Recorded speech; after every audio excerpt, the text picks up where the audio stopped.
Wake and Aware, how about a round of applause? You guys look great. What a great crowd. So, by applause, how many of you listen to the radio? Okay, well, our MC for tonight is a 3-time Emmy Award winner, and he's your host of the nationally syndicated Coast to Coast AM. Ladies and gentlemen, please put your hands together for Mr. George Noory.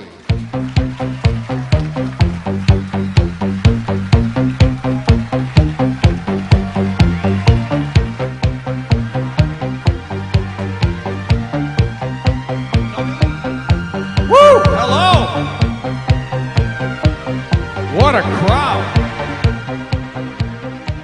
You know, it only takes a crowd like this to get me not to go into work tonight. Oh my God, I'm almost on. We've got some help tonight. How is everybody? Are you awake? Are you aware? Good. David, Richard Hoagland, Robin, hello all of you. I'm going to bring you all up in a moment. Where are you all from? All over the place or just California? Remarkable. Talk about being aware. Listen to this story. I was at a drugstore today, and a lady came up to talk to the pharmacist, and she said, "Hello." And he said, "Hi, how are you?" She said, "Well, I need some cyanide." Pharmacist says, "What?" "I need some cyanide." He said, "Lady, I am not going to give you cyanide. What do you need it for?" "I'm going to kill my husband." "You're going to kill your husband?" "Yep, that's right." "Look, if I gave you cyanide and you killed your husband, I go to jail too. It's not going to happen." She said, "Well, okay." She reaches into her purse and pulls out a picture and hands it to the pharmacist and said, "Look at this." And he does, and it's a picture of her husband in bed with the pharmacist's wife. The pharmacist said, "Why didn't you tell me you had a prescription?"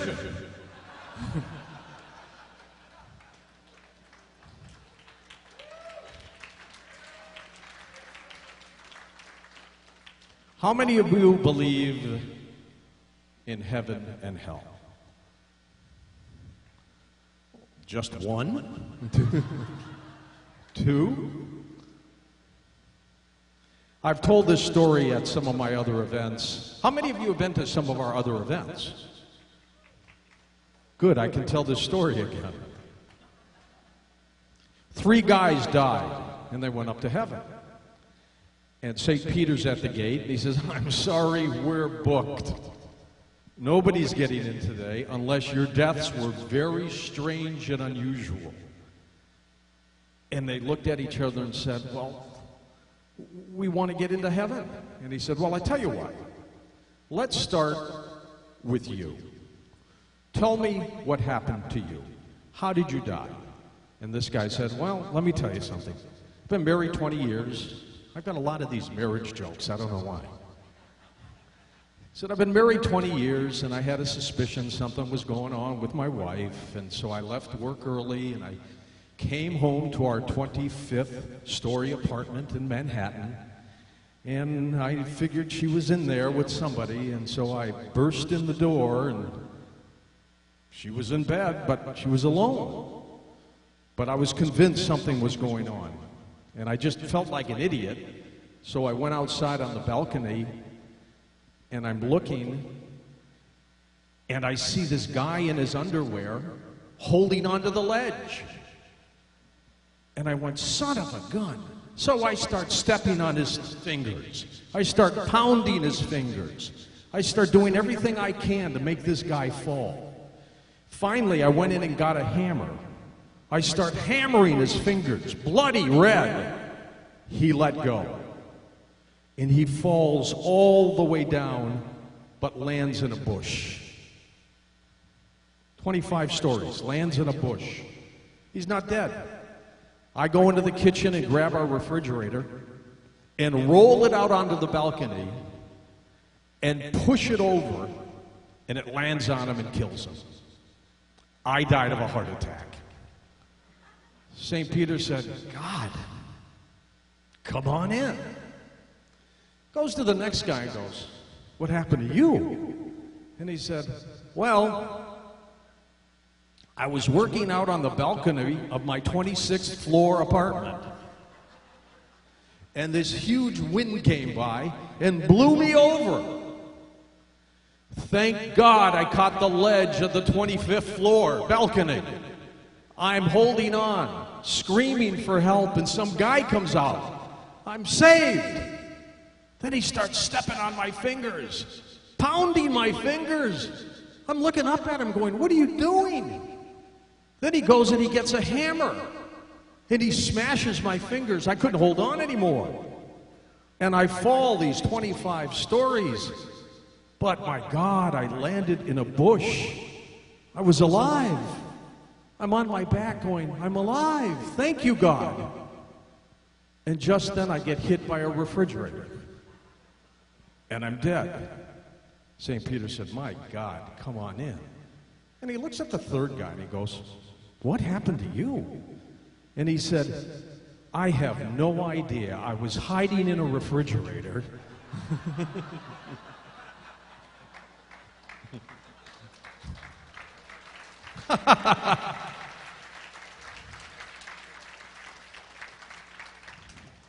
You know, this is fitting that the subject of this event is called Awake and Aware.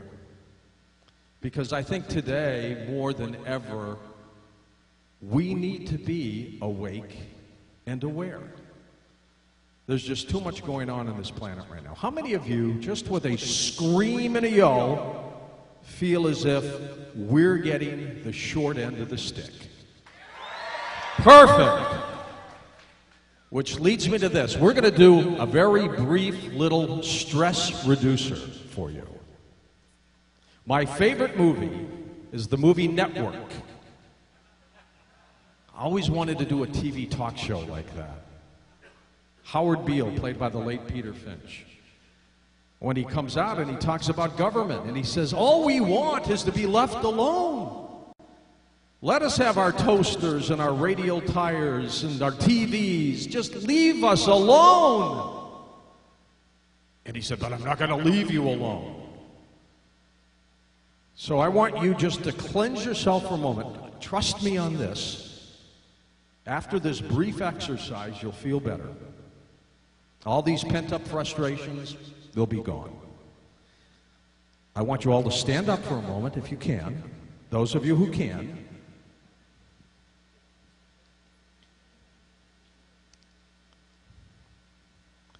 And beat the heck out of Richard C. Hoagland. It will be the greatest YouTube video we've ever seen.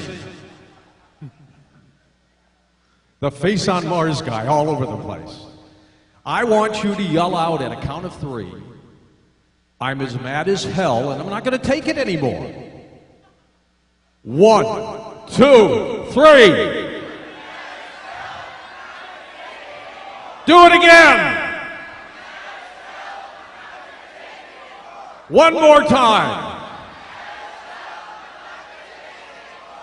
Feel better?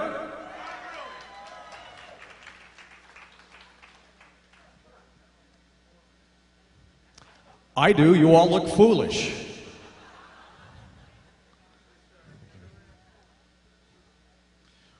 When I was a boy, at the ripe old age of 11 years old, I woke up, I had a fever, one of the rare days I didn't go to school. The problem is, when I woke up, I was on the ceiling looking down at my 11-year-old body, which is not too much smaller than my 60-year-old body. And I said, what the heck is going on? What is that? I didn't know. At that point, it rammed me back into my body. I had an astral projection. It was my very first one.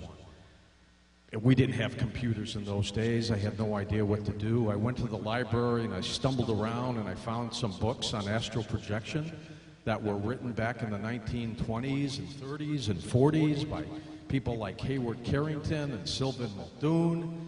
And I figured out that's what happened to me.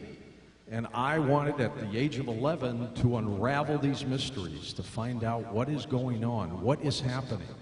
And then a few years later, my mother, who was into all this, brings home a book by Walter Sullivan, who at the time was the science writer for the New York Times. And it was called We Are Not Alone. And is about his theories that life in the universe, like us, is teeming. It's everywhere. Everywhere. And I was hooked. And then when Look magazine came out with its story on the Betty and Barney Hill abduction case, that was it. I said to myself, I want to go into broadcasting.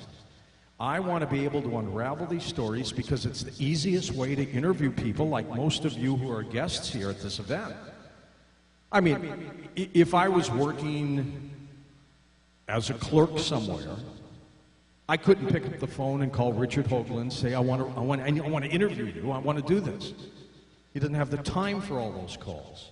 But if I was a broadcaster, he would pick up the phone. And God, he never hangs up.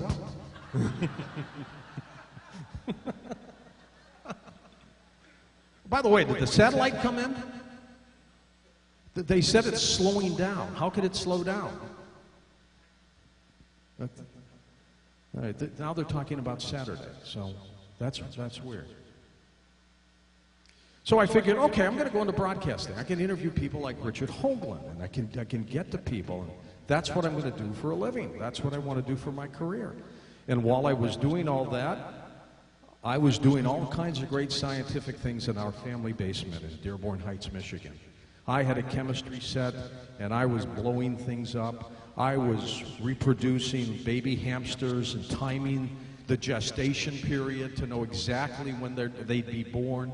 I learned things about science that you can't believe. Did you know that if you put the female hamster into the male hamster's den, she will eat him? Did you know that? To breed. But if you put him into hers, things will be fine. Did I get that right? Yeah. And then they're fine and they breed. Guys, just remember that. Don't go to their place. Bring them to yours. And then my science kits, I would do experiments. I'd, do these little mountains that would flame up and stuff. And my dad would come running down and yelling. And one day I had a successful breeding with these hamsters. And we had like 8 little tiny hamsters. They're about an inch big. And I had built a cage for all of them. Unfortunately, I used chicken wire, which was 2 inches. And one day, my father, who would go downstairs and shave in the other little bathroom we had, I heard him screaming, "George, get down here!" Because stuck on the bottom of his foot was a baby hamster. That's a true story. I started building model rockets at a very young age, and I would launch little frogs in these things. Little capsules, and they came back alive. They came down with little parachutes. I kid you not. They're incredible. Anybody launch rockets as a kid? I would love it. These little solid propellant rockets, you'd put them in these engines and you launch it. Well, I had a buddy. His name was Gary Frank, and we decided to do 2 things in this little neighborhood community. He would be responsible for launching the rockets. He'd put the engines in the rockets. He'd put the electrodes to it, hook it up to the battery, and I would broadcast the launch to the neighborhood. That's what I wanted to do.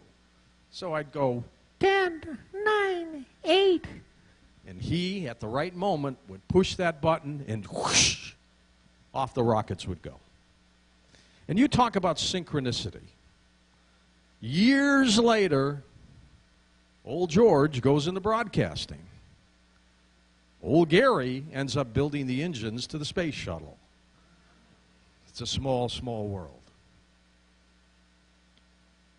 We are at a time right now that each and every one of you has got to stand up and fight back the best way you can. The best way you can.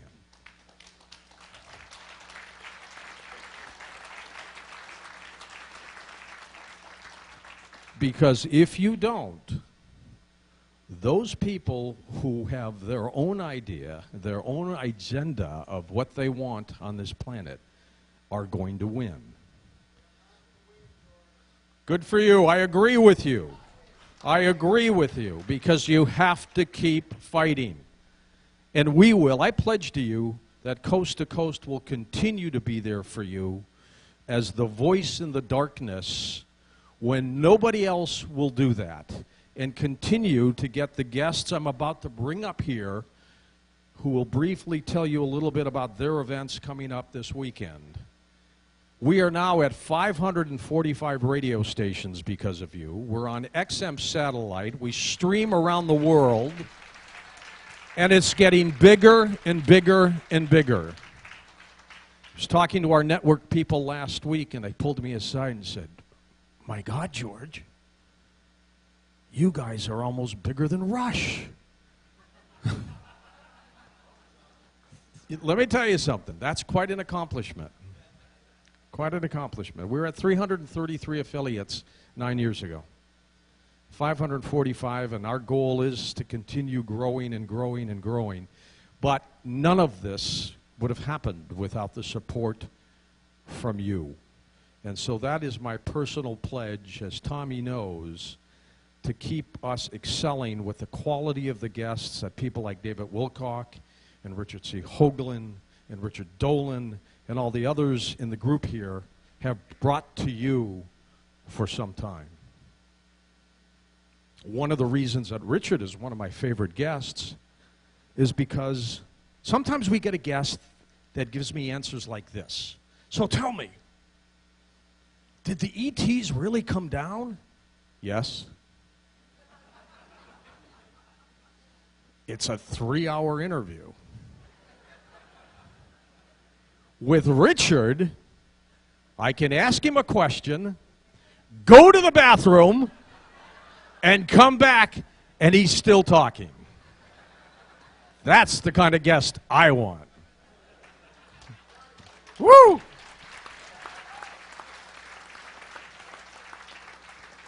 We have followed in the lines now of new technology. We've got a Skype line in, and when the tsunami hit Japan during the horrible situation there, we had calls from Tokyo on this Skype line. It's just amazing technology. And so as much as technology can be a curse, at the same time, it's also a blessing. What you're going to find this weekend at this event, a series of guests who will just be riveting. Take advantage of everything, go to the events, and support them the best way you can. And I want to bring them up one by one, tell you a little bit about each one, and have them talk to you briefly. And then I think afterwards, are we going to have a party here? Yes, that's what we should do. I didn't take tonight off not to have a party. Let me get this. Let me get my folder here. And see who number one is for us. By the way, I may introduce one or two of them who may not be here. Number one, she was an abductee when she was a little girl, but didn't tell a lot of people about that at the time. And then as she grew up, her intuitive abilities got better and better and better. She could look at photographs and know exactly what's happening to the inside of a person's soul. Marcia Schaefer, where are you? Come on up.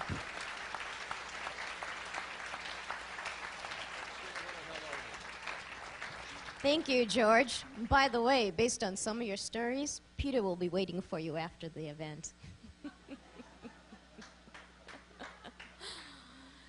Thank you very much for having me here again. I was privileged to be invited by Carrie and Bill in 2009, and tomorrow I'm going to present to you being so close to Hollywood, how could I have not done a sequel? So we're going to go into the future, the past, take a look at what's happening. It's called A Different Twist. And what I'm going to do is something that I'm usually rather reticent to do, quite frankly. And I'm going to talk about not as much the experiences I've had with extraterrestrial reality, but some of the messages they have told me, because they take on a whole new richness of interpretation now, decades later, with what's unfolding before us. I'm also going to delve a little bit into reincarnation and how that's part of a puzzle before us, and talk about also how I've been told about that there is actually a puzzle all around us that we have to unfold, and that there's a certain code, if we learn how to be aware of it, that can help us to do that. And then take a look at what's some of our responsibility for working our way towards the future we want to have, not the one that people are trying to hand off to us. So I hope that you'll join me. I hope that you'll be there, and I look forward to seeing you then. Thank you. Thanks, Marcia. One of the other guests that you will attend, former member of the United States Army, that deserves an applause all by itself.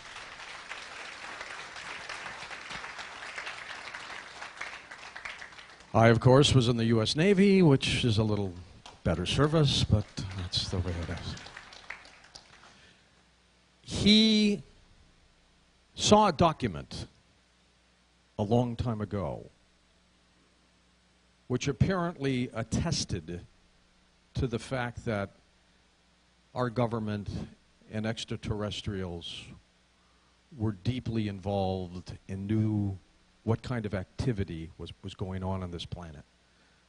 Bob Dean. Bob? Where's Bob? Is Bob here? There he is.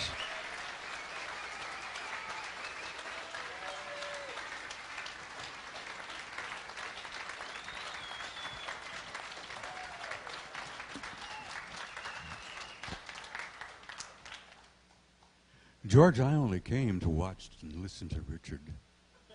You know, I seldom see him. He's always traveling somewhere. He's always on board ship somewhere, cruising somewhere, having a jolly time, climbing a pyramid in Mexico and all that. So I came here just to listen to Richard Hoagland. Hi, Richard. I'll be brief. It's not easy for me to be brief. I've been babbling and opening my big mouth for over 20 years now.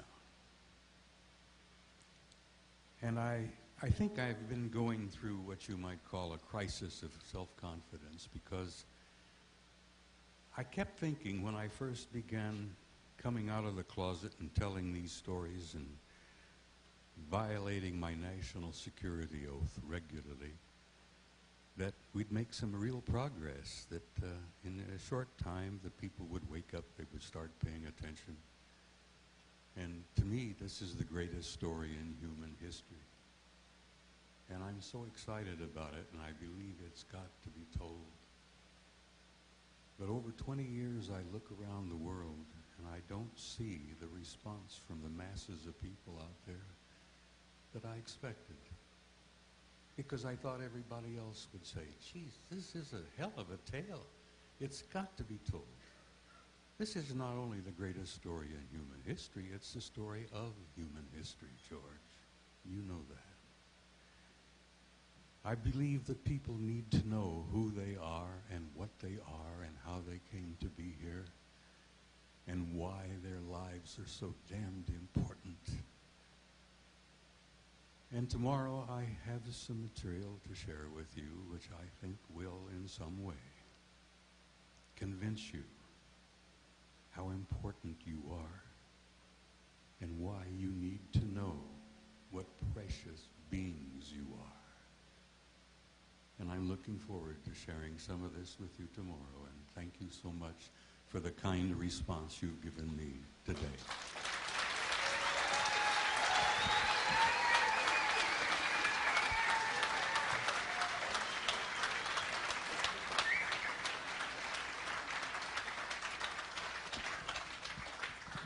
That's going to be a great presentation, Bob Dean. Our next guest, we've only mentioned his name 52 times tonight. Herman Huckleby. Are you here, Herman? Oh, no. He heads up the EnterpriseMission.com. He is our science advisor to Coast AM. Many years ago, I was watching cable television at 3 o'clock in the morning. He popped up talking about the face on Mars in Cydonia. I went out and bought his book. Foolish of me, had I waited 15 more years, I would have had it for free. Oh well. Richard C. Hoagland.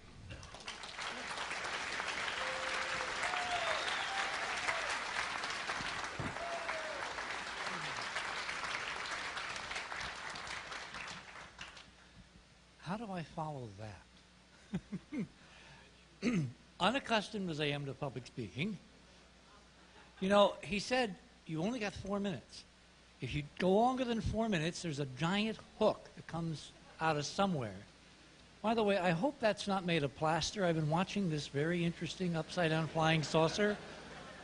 Richard, I don't think you should be sitting right there, okay? And Bob, I would kind of move over here. There's a very nice lady here. Liberty is, you know. Anyway, this is one heck of a weekend to have this party. On Monday, the 26th, Elanine, which I'm going to be talking about tomorrow afternoon, goes into direct conjunction with the sun. And as I will be laying out tomorrow afternoon, a lot of interesting things could happen. While you were introducing other folks and doing your exquisite impresario number, Robin had loaned me her cell phone and she looked up the fate of the NASA satellite, UARS. For some reason, this satellite does not want to come down. No, seriously. NASA's saying that it has come down now to 100-mile altitude and it doesn't seem to be coming any lower, which is physically impossible. And because the teeny tiny print is like 0.007 pica, and I couldn't get to the end of the story before you introduced me. I mean, you said 946, and it's not 946.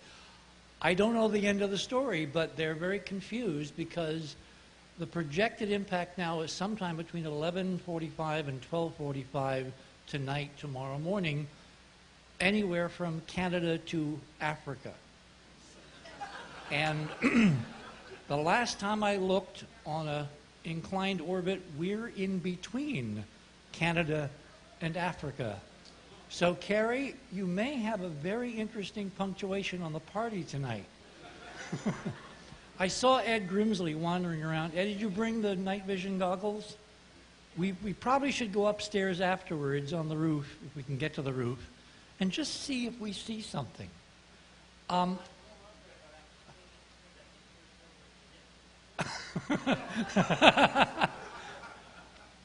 Anyway, tomorrow afternoon, 4:30 onward, I will be discussing something pretty amazing, which is we have figured out Elanine. A, it is artificial. B, there's a code. C, we have figured out the code.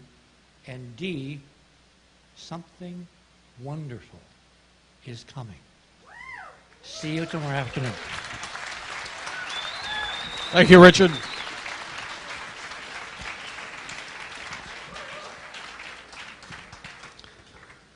Our next two guests,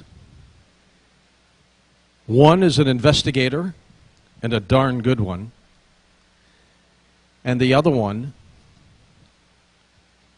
created some information that was truly startling and in just a great program on Coast to Coast. Project Serpo. Some kind of alien human exchange program that occurred about 40 years ago. Truly a remarkable story. Let me introduce both of them, Carrie Cassidy and Bill Ryan.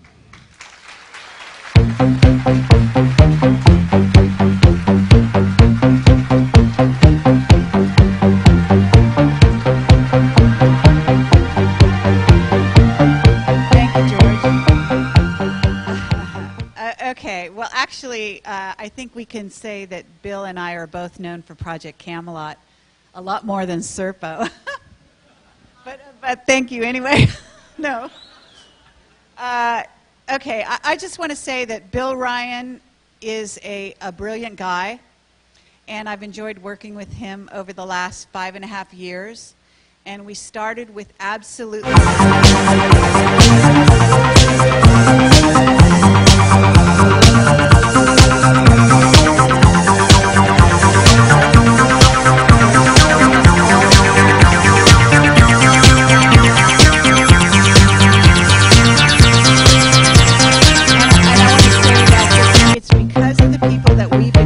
to interview that I've had on my radio show, on American Freedom Radio, to give them a little plug there, you know, for the past couple years, and actually it's also because of, I hate to say this, George Noory, but Art Bell of Coast to Coast. He was a big impression. He had a big impression on me, and a lot of other people as well. But I have to say that Art Bell, in terms of his interview style, I tip my hat to him, and people that know our interviews will know why. Okay, so at any rate, Bill, do you have anything to say? I have to say that somebody should send George Noory an updated resume of myself, actually. It was interesting for me to hear George saying how we really have to fight what's happening now. And I have a slightly different perspective. I should say, by the way, that I have absolutely no idea what Kerry and I are going to be talking about on Sunday, and I don't think Kerry does either, but that's never stopped us before. But just to use this opportunity, just to make a little point that I think may be important to consider.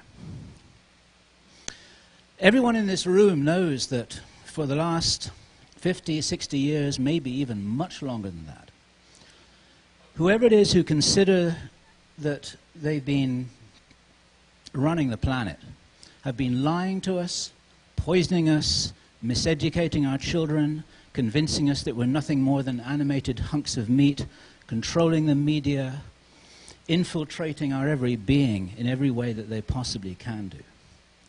And why would they do that? It's evident to me that the only reason that they would use such an enormous amount of force, their weapons, their mind control capacity, trillions of dollars spent, why would they do this to us? They must be very afraid of us. That means that there's something about us that they know that we may not fully recognize ourselves. That means that we may be enormously powerful, and they are desperately using every means that they can to prevent us from realizing how powerful we are.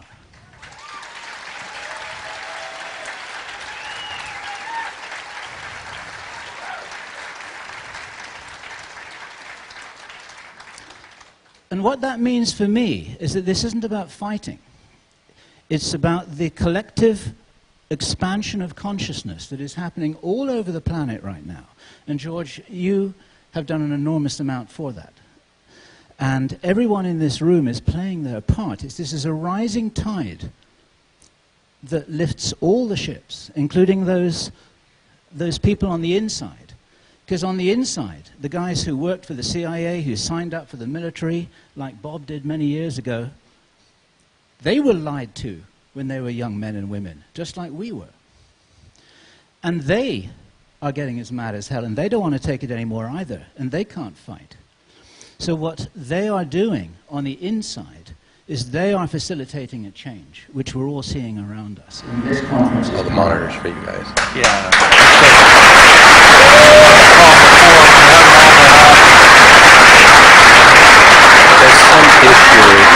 Wireless mic because they're literally paying. A united or a unified global consciousness is the real game changer. So what that really means is that if we put our minds together and our consciousness in one place at one time, And we create a resonance field, which is what this is. And that's what we're creating here. That magic can happen, that ripples can go out from here around the world. Right now we are putting this out live around the world, and there are people watching this in every country, as people that visit Camelot come from every country. And we actually get recognized now where we go places. And the reason is because this is not just a website, it's a movement. It's a cause, and you're all part of it. And you're all representatives of the new paradigm. And that's what we're here to explore, to give birth to. And it's the resonance field that we're going to explore at this conference. That's what we're going to talk about with people like Nassim Herman, David Wilcock, Richard Hoagland, Bob Dean, Marcia Schaefer, Miriam Delicato. We even have the Dogon here. We have indigenous people. We may even have some Hopi in the audience. I hope so. And Sean David Morton and Graham Hancock. Hello, Graham. Lovely to see you. And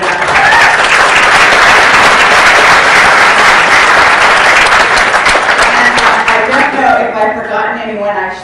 Rich Dolan, and Rich Dolan's in the audience.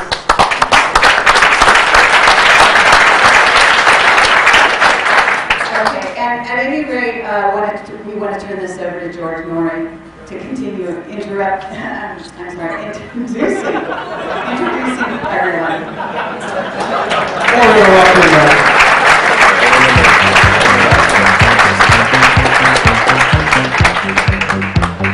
It reminds me that, I have, in 9 years at Coast to Coast, probably interviewed thousands and thousands of people. Thousands of people. Like Bill's talking about, updated this, that.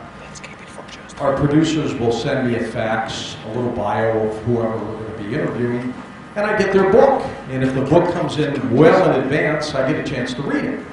If it comes in the day of the interview, I got to scan it quickly. But they always put that little bio list up there, and then they say, first-time guest, or when the last time they were on. Like Richard, all the way down. So I had a guest on once. They had typed up there, first-time guest. And I'm introducing him and doing my thing and all that, and saying, welcome to Coast, first time, that's great. I said, George, I was on with you last week. But things happen in broadcast. It's very different. I remember one of my very first interviews when I was doing my local show in St. Louis. A woman and the woman's niece were complaining. They wanted to get on the air because a man had killed her sister, her mother, and he was being let off after 1 year in jail. And they were just fit to be tied. So the sister of the dead woman and the dead woman's daughter, they were in my studio.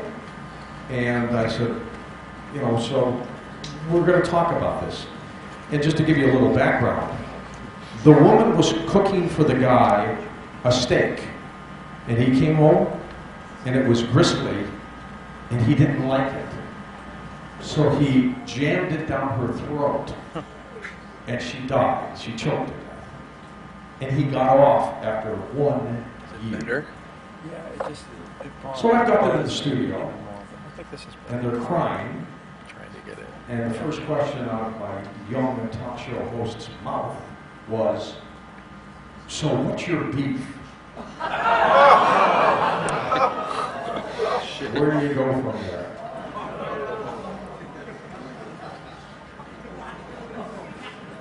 So they're working on Project Camelot. The next guest. How do you introduce a person who has no title? He's an investigator, he's a researcher, he's an author, he's a film producer, but he doesn't have a title. And he has an IQ of well over 170, which is twice mine. David Wilcock.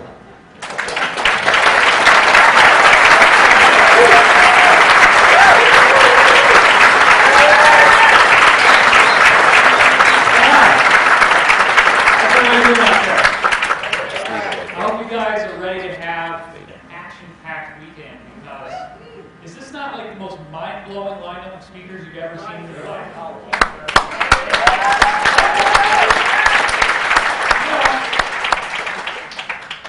Honestly, for the dollar for dollar, bang for the buck on this conference, where else are you ever going to get that? Now, we're all kind of like undercutting our own business by doing this event, but it's like, hey, I'm happy. It's awesome. What do you want me to talk about, George? There's so much stuff.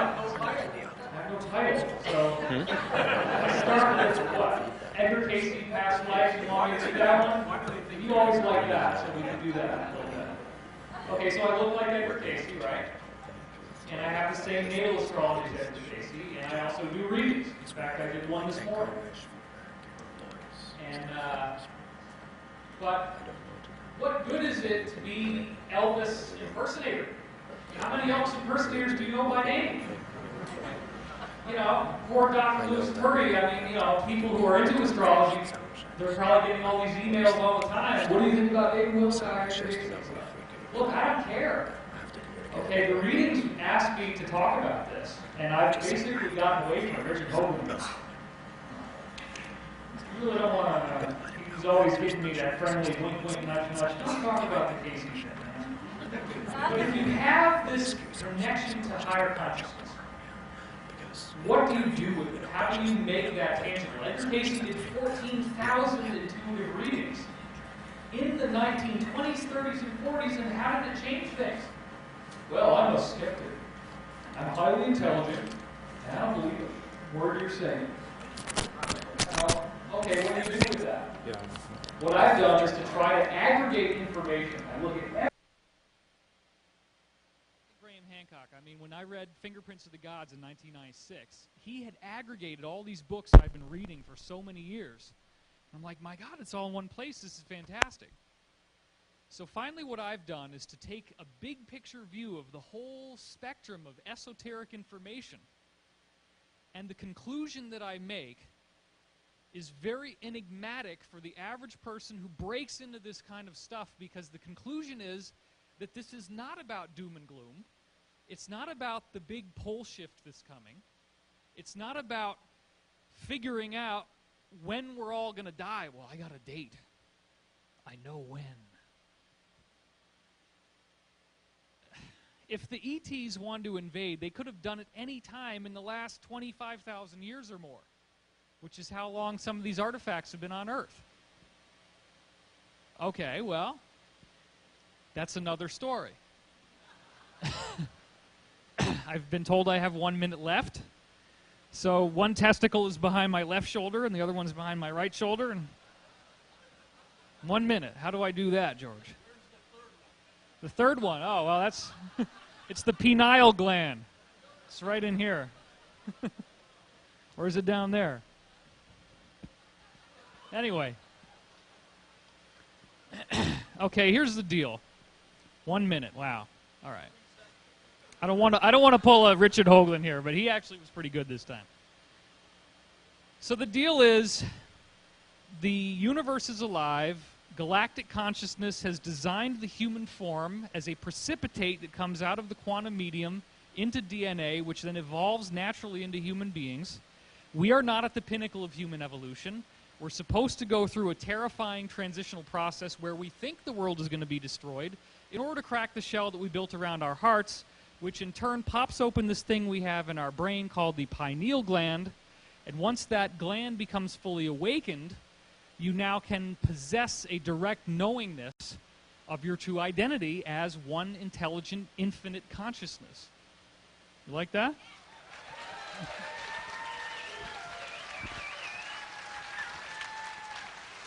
David Wilcock. I have no idea what he'll be talking about, but it sounds pretty interesting. Our next speaker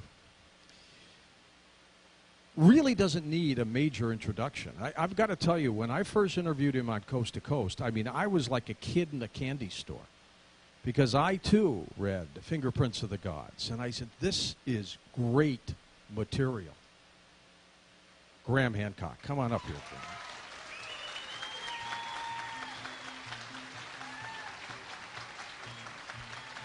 Thank you. Whoa. Ladies and gentlemen, friends, hello. It's wonderful to see you all here. I've just got off a plane, and I'm kind of staggering around, but that's often how I am. I'll do my best. You know, we live on a majestic gem of a planet. What a beautiful, what an amazing gift we've been given. And look at this human body that we inhabit. You know, we could have been born a fruit fly or a cockroach. We could have been a stone. I'm not saying that stones aren't alive or conscious, but their capacity for exploring consciousness is not the same as ours. The ancients say that it's an incredible opportunity to be born in a human body. And we are all living through that opportunity right now. And the problem is that there are dark forces at work in the universe. And for some reason that I still haven't quite figured out, those dark forces seem to be in the business of suppressing human consciousness. That all this majesty and wonder has been created, and we're part of it to learn and to grow and to develop, to perfect the soul, as the ancient Egyptians put it. And some negative energy is working to shut us down, to turn us into automata, to make us simply producers and consumers without ever realizing what we're really here to do. Our purpose is being shut down, and that's why I'm so happy to be at this event. I'm so happy to find myself surrounded by so many like-minded people. It seems like a huge challenge to change the world, almost an impossible challenge as you view it as an individual. How can I make any impact on anything? But again and again, throughout history, it's been small groups of people with a strong idea that have set the flame burning for everyone and shown where we need to go next.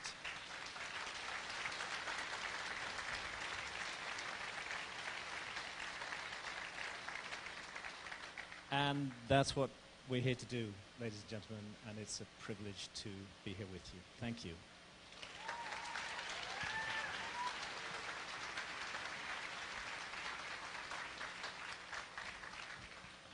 I remember back in 1971, I had an opportunity to interview the psychiatrist, Dr. Benjamin Simon from Boston, who was the psychiatrist who hypnotized Betty and Barney Hill in that abduction case. It was an incredible thing. I had the tape once, and I continue looking through all my rubble, and I can't seem to find it, but it was great. And I will remember one thing Dr. Simon told me when I asked him if this was real or not. Did they get abducted? And he said, I don't know, but I'll tell you this.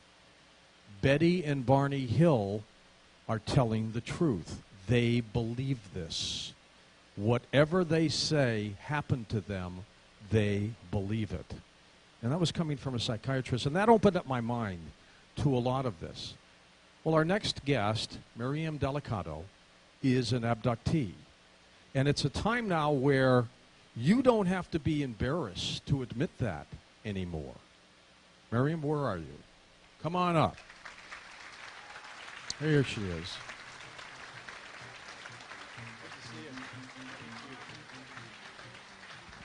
Hello, everyone. I'm really honored to be here today and to finally shake this man's hand and thank him personally. It's because of people like George and Carrie and Bill and really all of you that I've been able to come forward and share with you these extraordinary, deeply spiritual experiences that I've had. And to say that over the course of the last few years, in being with Carrie and Bill, it's given me courage to speak even louder and clearer. But one of the extraordinary things that's happened over the course of the last 4 years is that consciousness on the planet has been shifting. And to be here today to share with all of you, you know, I've been asked from the very beginning, what are these messages? Tell me the messages of these beings that I spent time with, that I still have contact with, that I still hear from today, that I heard from yesterday. What are these messages? Well, the messages are the most important aspect of what we're all doing here. And just as Marcia Schaefer stated, it's really about these messages and how we are interconnected on the planet and where we're going. How we are going to shift the paradigm and what we need to do in order to get there.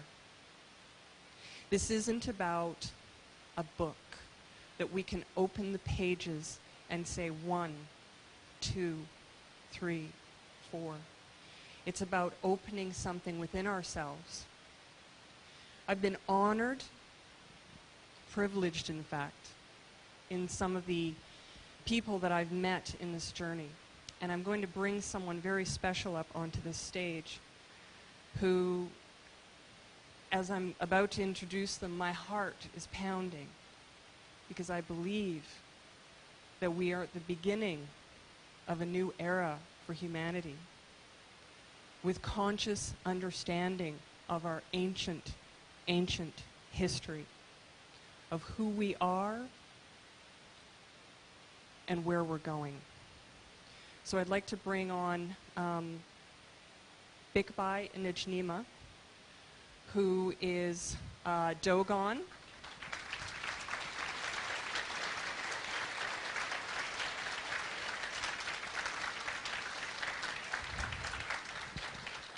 He will be speaking on Sunday morning at 8:30, so I hope you all rise early and be giving us some of the Kemetic knowledge from the ancient history of the Egyptian people. So I'm going to pass the microphone on to him and let him speak to you for a moment about what he will be speaking on Sunday. Thank you. Good evening. Good evening. My name is Bikbai Nijnima. Very honored to be here among such esteemed people in your fields and in your craft. What is interesting about the work that I do is I was born and raised here in the United States. It was about 13 years ago where I crossed paths with a Dogon high priest and became his apprentice. During that time, I spent a lot of time in Africa and a lot of time within the mystery school's education of the Dogon, which is very rare for an American to have these type of experiences. So you can imagine that it rocked my entire world. On Sunday, I will be presenting just a small piece of the Dogon knowledge, and just to clear up if there's been some misunderstandings about the Dogon people, and everyone should know that there's a direct correlation between the Dogon people and who we call the ancient Egyptian people, or the ancient Egyptian civilization, and the mystery schools of the Nile and Niger valleys. There's a direct link. The Dogon were the elite of that society, and they went to different parts of the world during the invasions in order to preserve the knowledge. This knowledge now has come across to the West. For whatever reason, I've been a recipient of that And on Sunday, I will be talking about time division, the concept of time and space. Many people are curious about the Sirius star and what that means to the Dogon. Of course, there are many things about that that has not and will not be shared, but there's enough about that that can be shared that would at least make it very interesting and help us grow just a little bit more in understanding our relationship to this star. And I hope everyone can come out. I know it'll be very early in the morning, but if everyone can come out, it'll be greatly appreciated. I wanted to say hello to, what's your name? Okay, he works with Carrie from Norway, right? Yeah, I want to say hello to Carrie and to Bill, so thank you all very much for your listening.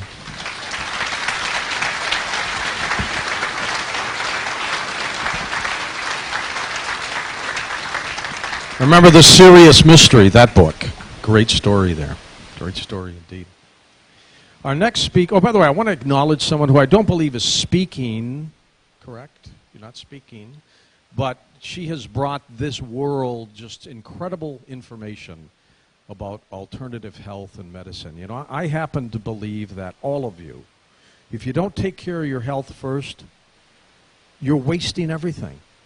What good are your successes and your family members without you? And Robin Felka brings us just great information about alternative medicine. Just stand up and just take a quick bow. Thank you, Robin. Thank you.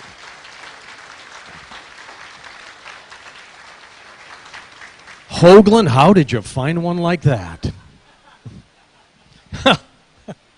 Our next speaker is a no-nonsense researcher and author. He probes the government's relationship, what they know, what it knows about UFOs and the national security state. He is Richard Dolan.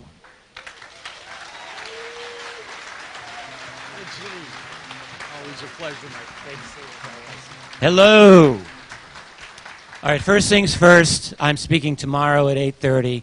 I'm noticing every single face out there. I'll be partying with you tonight, and if I can get my ass out of bed for 8:30, so can you. That's first thing. It's a privilege. It truly is a privilege for me to be here. I'm just in awe listening to so many of the brilliant people who've preceded me on this stage introducing their work. And I'm just happy to be in the club here. As far as my approach, I guess I'm no nonsense. That's what people always say about me. Richard, you're so grounded. Well, yeah, I'm standing on the ground like you are, but I speculate about reality all the time, and sometimes I even talk about it openly. I guess I tend to be a little more guarded in my open speculations, but, well, that's life. Tomorrow I won't be so guarded. I've got a lecture that's nearly entirely new. We live in a little place called Wonderland. Remember in Alice, she's chasing that white rabbit, and she goes down the hole, falls, boom! She lands, and she's in this wild, freaky-deaky place. We live there. When we turn on our television, we inhabit this bizarre world that actually it's all illusion. The real world is what we experience here. In that world of the mainstream media, which is a 24/7 propaganda mind job done on you and me, in that world, thanks, all the truths that we know are actually true don't exist there, and all the stupid bullshit that we don't need in our life is there and trying to be forced into us. And I'll be really talking a lot about that, and trying to find, I guess, a pragmatic roadmap to get out of that. I believe that there is one, and I think it's one that doesn't have to be based on fear, and it doesn't have to be based on illusion either. I'll be talking about a lot of practical reasons why I think a true disclosure on the reality of UFOs will happen. Despite its impossibility, it's inevitable. It's both of those things. It's one of those lovely paradoxes in life, but it will happen. And what happens after that? Well, I think what happens after that is really the greatest transformation in our history. We're going through it, whether there's a disclosure or not, but you see, disclosure is integrally and part of the greater transformation that we are experiencing as a species. The biggest concern that I have is not whether we'll be able psychologically, intellectually to handle this new reality of the fact that, yes, there are others that are here interacting with us on this planet Earth. No, that's not it. My biggest concern will be the physical environment of this planet when that transformation comes, and will we be able to repair the horrible damage that we are right now doing to this beautiful orb of ours. I believe that we can. Yes, I believe that we can, and that's my message for tomorrow. And I expect to see every one of you tomorrow, 8:30 sharp. Be there. Thank you.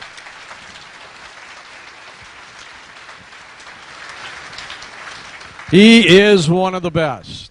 A few years ago at the Springfield, Illinois State Fair, there was an elderly couple there, and they had been arguing about wanting to take a helicopter ride. And it was $50. And he was arguing with his wife. He wanted to go up there, and she said, no, we're not going to spend the $50. And they're just screaming at each other. Well, the helicopter pilot came up to both of them and said, geez, I tell you what, if you will sit in the back of the helicopter and not say one word, I'll give you a ride for free. You don't have to give me the $50. But if you talk, you owe me the $50. Now, would you do that?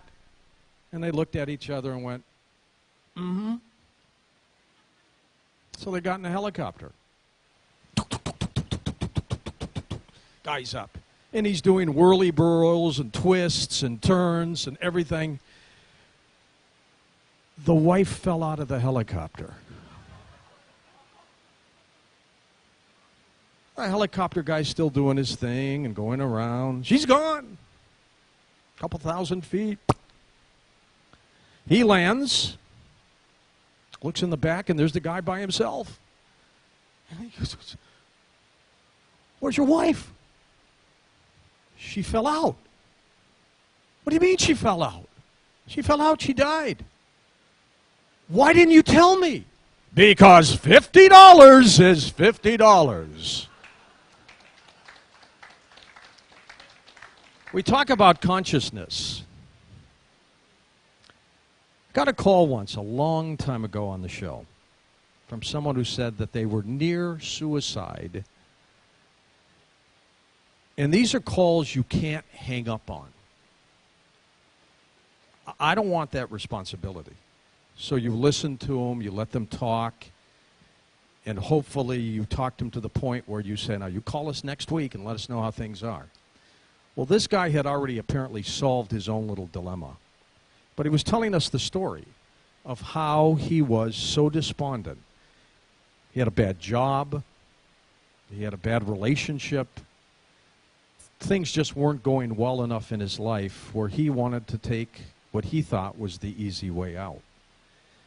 And so he got into his car and he said, George, I just kept driving and driving and driving. And I saw on the side of the freeway this little town, this little lake. And I said, you know what, I better pull over. Maybe this is where I'd like to do it. And so he pulled over. And he's sitting at this little park bench looking at these ducks kind of hit the lake and fly off. A little old farmer came up to him and sat down next to him. Coveralls, typical little old farmer. And they started talking about life. And he says, so tell me about you. well, things aren't going too well for me. And he's rattling off all these things that have happened in his life and the things that he felt contributed to him wanting to end it. And the farmer just gave him enough advice and made him feel good enough about himself that the guy said, you know what, George? Obviously, I didn't do it. I got in my car and I went back home. And I got a new job. I got a new relationship. And I feel great. And I'm thinking, just what a wonderful call, what a wonderful moment. But he wasn't finished yet. He said, but I wanted to thank this old farmer for what he did. I never got his full name. I didn't know who he was, but I know where he lived. So I go back to this little town, and I figured I'll get the address of his house by going to the barber shop. Got one little barber shop there. Everybody goes. They'll know. And he walked in and he said, excuse me, sir, but I'm looking for this guy, da, da, da. And the barber interrupted him and says, hold on. You want to go to the top of the hill. There's a big white house there. Go talk to his daughter. And he figured the way the barber was talking to him, something had happened. A year went by. So he goes up to the house, knocks on the door, and this young woman comes to the door, and he said, excuse me, I'm sorry to bother you, but I just wanted to talk to your father. The barber told me he lived here because he saved my life, and I just want to thank him. And she says, hold on. You don't have to do that, but I will tell you, you're the 5th person in 10 years to do that. Dad died 15 years ago. And when I heard that story, whether he made it up or not, it was chilling for me. And it told me a lot about just what all of us go through every day of our lives. This struggle, these ups, these downs. But the most cherished part about all this is you're still alive. You're still in the middle of one of the most incredible times in the history of mankind. And we're not done witnessing it, folks. You will see things, mark my word, that you can't even imagine over the next few years. And let's all band together when that happens and try to make this the kind of planet we should make for all of us. I truly believe that.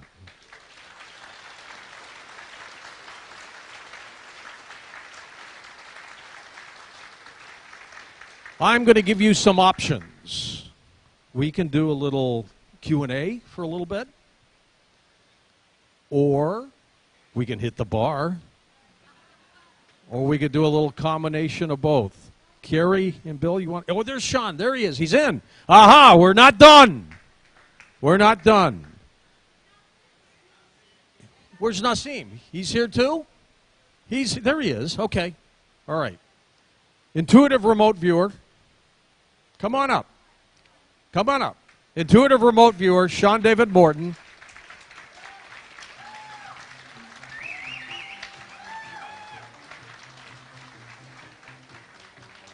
Years ago, said George, gold is at $345 an ounce. It looks good. And look at it today. I did. Not as much as I should have. Sean David Morton. Hey, how you doing? Hey. George Noory, the man, the voice, the legend, ladies and gentlemen. Right here, George Noory. Hey, got some good news. Got some kind of fun news from the publisher. A lot of good things coming in. Dark Prophet. This is one of my, actually this book was written about in 2009. And nobody believed us when this book predicted that all the various governments in the Middle East would collapse and that Libya would go, Muammar Gaddafi being on the run for his life, that Egypt would collapse, et cetera, et cetera. Predicted all in this book in 2009 about an evil prophet taking over the world. And this is the book everybody's waiting for. I'm getting a bunch from the publisher. Sands of Time. You guys have probably heard this one, Sands of Time. True story. based on a true story about the guy, Dr. Ted Humphrey, and 40 years in the life of a true man in black who was responsible for the first time travel experiments at Montauk in the early 1960s, worked at Area 51, figured out how the sport model worked, basically the development of time travel, and all kinds of things about the unified field theory and all that. So, and isn't it interesting? You've got to admit that whoever's running the conspiracy has a sense of humor. You've got to admit that they got a sense of humor. I mean, first off, when George Bush decided to go into Iraq, and he called it Operation Iraqi Liberation. That's what we're going to call it. We're going to call it. And somebody said, President, that stands for oil, sir, O-I-L. Sorry. Oh, I guess, damn, I guess we got to call it something else. So this weekend, which they did, OIF sounds worse. Operation Iraqi Freedom doesn't sell quite as well. But I think it's highly entertaining that this weekend they're doing a massive FEMA exercise in Denver. And have you pointed out that it's Operation Mountain Guardian, but that the initials are OMG? Oh my God, really? Really? Has anybody figured that out? OMG, exclamation point. I mean, what's the next one? World 3 Forlorn or something? I don't know. Is the next operation going to be spelled WTF with the whole single things of this? You know, I mean, does it help that we've got a comet coming towards us called Elenin that stands for Extinction Level Event Nibiru in November? Huh? Really? Really? Seriously? Can they hide it from us that much? And today, on the front page of the New York Times, on the front page of the LA Times, today, they finally had a particle go faster than the speed of light with CERN. Did you see this? It's on the front page, saying that everything that we knew about this theory of special relativity from 1905 is wrong, possibly, or we screwed up and measured things completely wrong, and it's our fault. And today, I would never thought I would read this on the front page of the Los Angeles Times, where they said, if a particle can travel faster than the speed of light, it means that you can go back in time and be your own grandfather. They said it on the front page of the Times today, that you can go back in time and be your own grandfather, which really sucks because I am my own grandfather. That's the messed up part. Anybody that knows anything about Vajra and all that other stuff. So anyway, I don't know what I'm up here for, to just goof around and say hello. Sorry, there's a lot of traffic coming down here. You know, it's very difficult when they're starting to hire blonde highway patrol women who are patrolling the freeways. And, oh, you're holding a sign up? You're giving me the hook already? Wow. I had a really good joke, too. That was too funny. Okay, so this blonde's tearing down the freeway, right? Doing 100 miles an hour. Woo! Gets pulled over by a blonde highway patrol woman. Highway patrol woman goes up and goes, oh my God, it was the Valley. It's where George lives, actually, in the Valley, right outside his house. San Fernando Valley. Oh my God, you're totally speeding. And then you see your driver's license. So the blonde in the Jeep, because they all drive Jeeps, she says, well, okay, what's it look like? She goes, well, it's this big, and it's got your pictures on it. So she starts looking through her purse, and she pulls out a mirror. And she looks in the mirror and goes, oh, here it is, and hands it to the policewoman. So, no. So, wow, I get a clap. I don't even get the punchline. I get a clap. So the blonde policewoman looks at it and goes, oh, my God. I'm so sorry I pulled you over. I had no idea you were a cop, too. Have a nice day.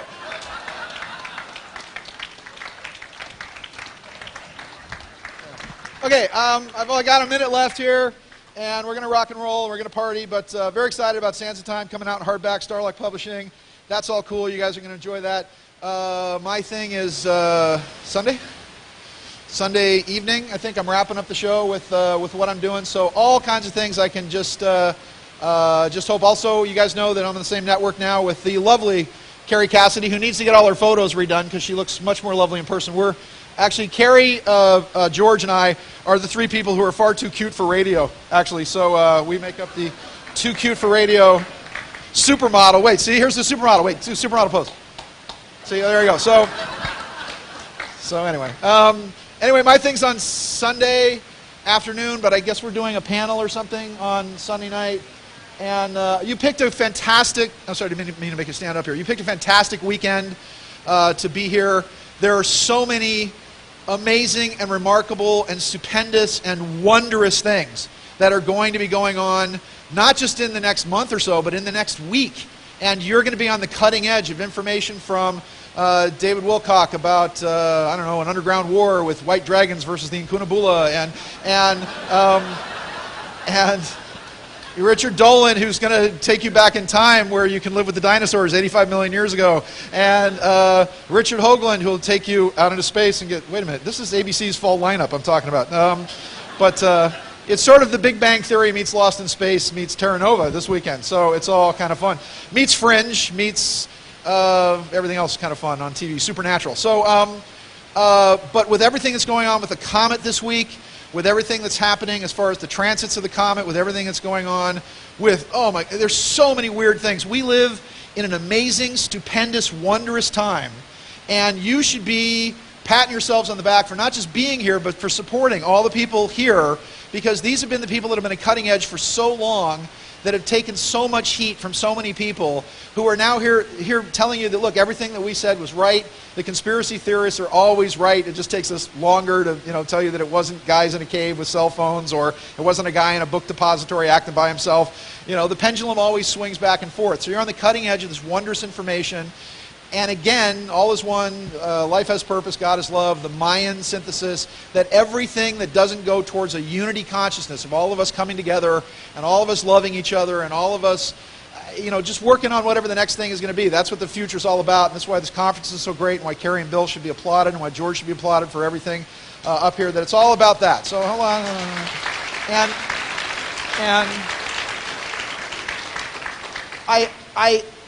I tremble at the times that are ahead, because they're fantastic, they're wonderful, they're stupendous, and every time I get on the phone to people, I say, living in interesting times is not a Chinese curse. It is, we are literally who have been waiting for all this time, as the Hopi have been saying. There are prophecies that have talked about are coming. There are monuments that have talked about this period of time. So I want every single one of you to pay attention this weekend and just bask a little bit, not only in the warm, sunny glow of Richard Hoagland's personality, but in the... And warm your hands on Robin's beautiful red hair while you're there. So, the lovely ginger. To Richard's Thurston Howell III. Here's Lovey, fix us some coconut margaritas, won't you, Gilligan? With whatever. So anyway, I marvel at the fact that we get to be on the cutting edge of this. I am humbled at the fact that we are living in times that are historic, that haven't happened for thousands, if not millions of years. So in the next couple of months, pay attention. Open yourselves up to the wonder. Be delighted at the things that are going on. Be happy when politicians on the TV are having problems and John Boner is crying at a puppy and Obama's kind of scratching his head trying to figure out what's going on, because it means we're winning. All right, thanks a lot.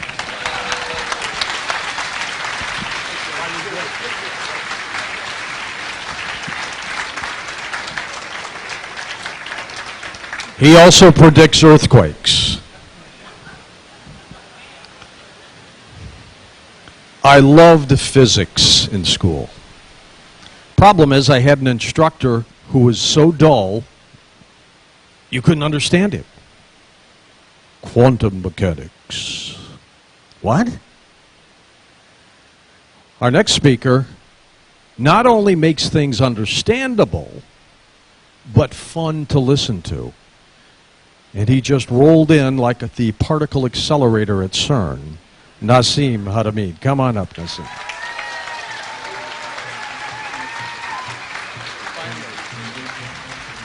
Thank you, everyone. It's great to be here. I'm honored to be part of this lineup. It's great to meet you in person. I'm so excited to be here. By the way, I think these lamps may be UFOs in disguise. They have an obvious toroidal field. They're showing precession, Richard. I see. Very good.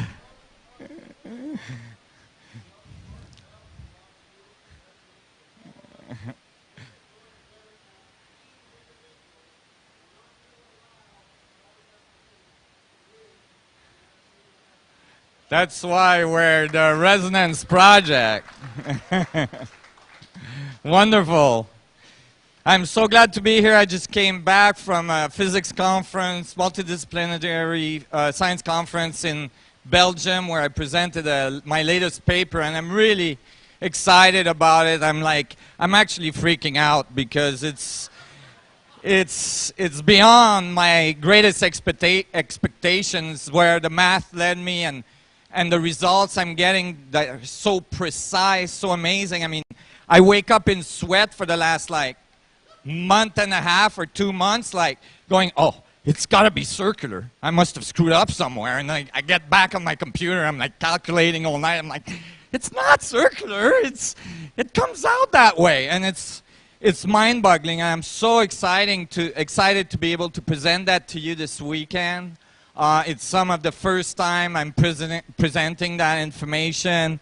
And it really, if I was to extract what it means and the gist of it, it shows unequivocally that we live in a holographic fractal universe, that everything is a reflection of everything else, that in the most minute is all the information of all things present reflected across the universe, and that you can run mathematics and extract infinite amount of information about the universe we live in, the larger universe that universe is in, the larger universe that universe is in, and so on, from the most minute particles. If you have this yardstick, if you have this equation, if you realize the pixelation of the structure of space-time itself, that we live in an infinite amount of energy that we call space, and that we are made this energy, that we bathe in it every day, and yet on this little blue planet, far away in this galaxy, people walk around thinking there's not enough energy for everyone, and we should fight for it. And that's really from a perspective of a holographic, unified universe, a strange, strange idea. And I was so amazed when I got to this physics conference. The physics section, the hard physics section of the conference, with great physicists. We had Lou Croftman there, mathematician, topologist, top of the world. Peter Rollins with Zero to Infinity, incredible physics, many others. And when I start to listen to the talks, because I've been going to this particular conference for some 6 years, it's every 2 years and so on, and I realized that we were all getting to the same place. The word holographic kept on coming out. The statement, nothing can be isolated, kept on coming out. You can't just examine one thing and assume that it's outside the universe in which you're examining it. So you got to take the whole for account. And this really is laying down the mathematics and the physics that proves, that gives us the foundation, that gives us the grounding to be able to say in full confidence, we are one. Thank you so much. Appreciate.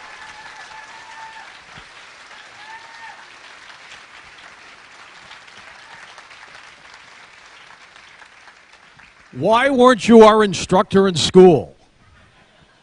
See, he makes it interesting. He makes it fun. Look, we've still got some time.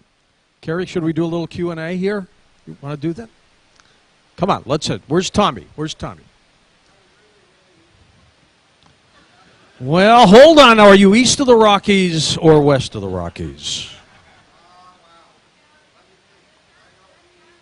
Let's do it. Ask me a question first, and then I'll let you talk.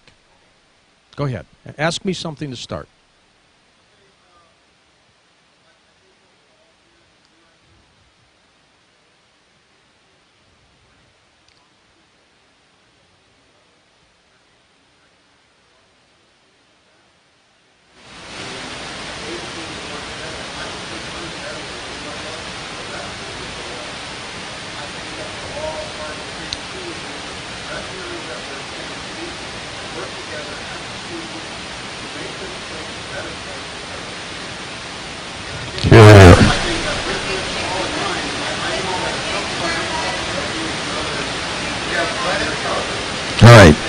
What's your name, by the way?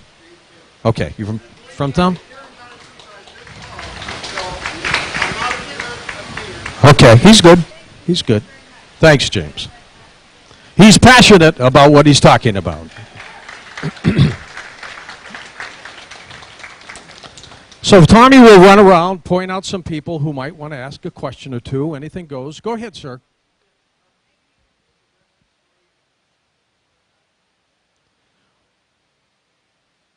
They canceled. But we're still working on trying to get him back. Jesse does not live in this country.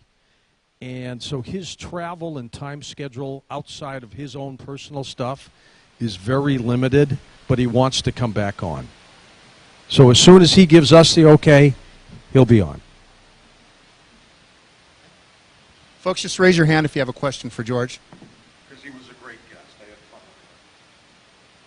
Anybody have a question? I can't see much up here, so you're going to have to point people out. Okay, hold on. Let's get some other ones first.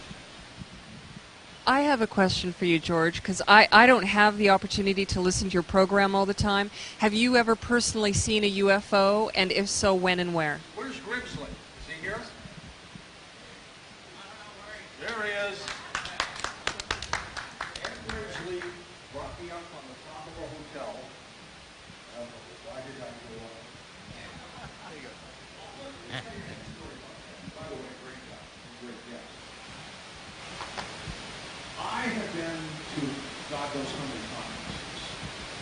And at every conference, prior to me knowing Ed, I saw this guy with his beard following me with a brown paper bag.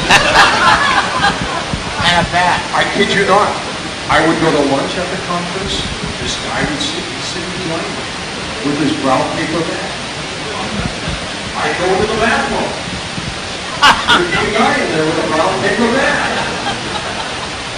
He got a little weird. And you know what? You're in business where you're just but one day, the table would come up, and the guy with the brown paper bag reached his hand with the paper bag. I was a little disappointed too. And what did that guy pull out of the paper bag? When John stopped running, he came back and found out what it was. And so after I did this, after like 3 or 4 conferences, to go out and see $950 to use them, generation 3 over there, and I saw 2 UFOs. I saw 2 things I could not explain. Ed pointed them out, I looked at them, and these things were doing 90-degree angles, stopping, moving, coming back, and I think you estimated that they might have been 200 miles up or something like that. Yeah, close to that. Ed, why are you standing with a brown paper bag? Because I've got your lunch. Yes, you do. Anyways, Ed Grimsley really has some incredible things going on in his life, don't you? Yeah, it's gotten busy. And if you really want to see UFOs and want to know what's out there, you need to hook up with some good goggles and look, because it's everywhere. There's many different things. There's space junk, there's satellites, there's a number of things. But when you see 3 or 4 things flying together and break and turn and chase 2 or 3 other things, something's going on. And it's not birds, bats, or Ed Grimsley having an acid attack. And I just, showing George and him talking about it on the show and seeing the things, it's incredible. After the last show, that I had probably 2,000 phone calls in a month and a half, and so many people from overseas. And I thought for a while, should I ever talk to George again? Because a lot of those calls are 2, 3 in the morning, and somebody in Sweden telling you about how they saw these 2 craft battling while he was walking his dog through a playground. And so I gave him George's personal phone number. He did. George, this is Sven. Good morning. George, I want to ask you, when are you going to have Kerry Cassidy on Coast to Coast AM? There's one of my producers. That's his job. Anybody else have a question? As soon as they work it out. Get to you. Anybody over here, this side? I'm for it. Where is Art Bell tonight? I wish I knew. Look, you all know Art's personality. All of you know his personality. And Art went off to the Philippines. He's back in Pahrump. And he just has elected that he just doesn't want to do the show anymore. And I can't change his mind. I would have preferred that he stay on there doing what he was doing for us until he just wanted to pass on. But he just has other things going on in his life, and I'm going to respect that. Next. Hello, my name is Andrew. I'm the independent researcher from Laguna Beach, and I have a question regarding disclosure. Dr. Jack Pruitt, who was just on the Whistleblower Radio with Kerry Cassidy just yesterday, has worked with Ron Paul for 15 years as OBS GYN, and he has wrote a book called The Grandest Deception, and it is about the history of the Anunnaki, and he relates it to the Bible. Is anyone aware of this and how this may be Ron Paul for Disclosure 2012? Ron Paul for anything, as far as I'm concerned.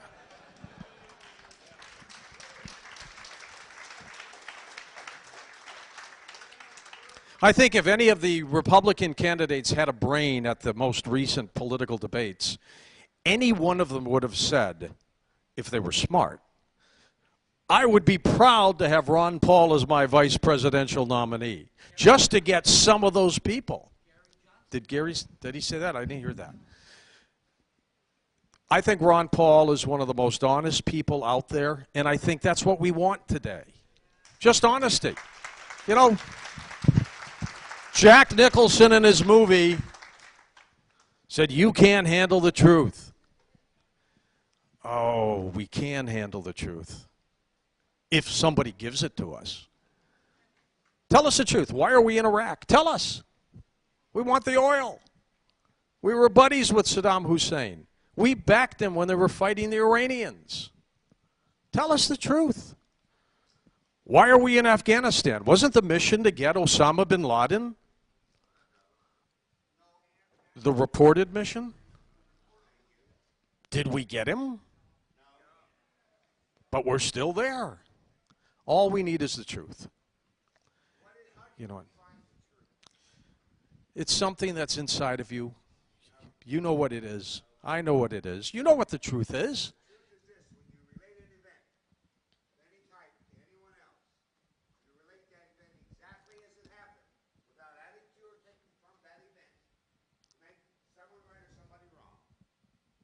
Thank you. Stand up. Stand up. We muffle no one on Coast to Coast. When I interview you on my show, I hope you don't get muffled. Never. Hi, I'm Dave Corso. Now, I'm going to say again what I just said. The truth is simply this. When someone relates an event they saw or they witnessed, they relate it exactly as they saw it, without adding to or taking from that event to make one side right or one side wrong. That is simply what the truth is. That's what my radio shows are all about. But like I say with my guest, you don't, when someone says, I disagree with him, I said, fine, agree to disagree. But you're not standing where they are with their knowledge about that subject, with their experience with it. Neither am I. I don't have all the questions, I don't have all the answers. But I'm learning. And who's my greatest example right now? Carrie and Bill. I was one of their first interviewees with Duncan O'Fanning. And I'm going to have you on my show, and I'm going to grill you. And I'm going to be on, and I'll grill you right back. Sounds good to me.